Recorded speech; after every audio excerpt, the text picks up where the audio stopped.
প্রিয় ভিউয়ার্স, সবাইকে শুভ সকাল। তো সারা তো মোটামুটি একটু হালকা বৃষ্টি ছিল এবং ভোরে পুরোপুরি প্রায় বৃষ্টি ছিল না, বৃষ্টি স্নাত সকাল বললেই চলে।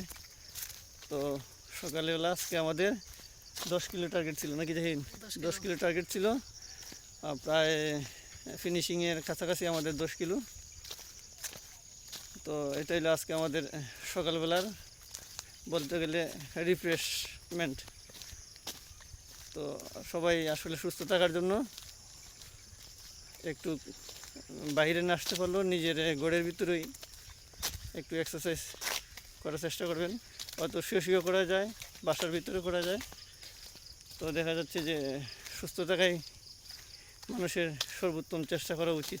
একবার অসুস্থ হলে বোঝা যায় আসলে সুস্থতা কতটুকু মূল্য বা মূল্যবোধ আছে। তো আমি আবারও সবার সুস্থতা এবং মঙ্গল কামনা করে আজকের ভিডিও আমরা শেষ করছি। শুভ সকাল।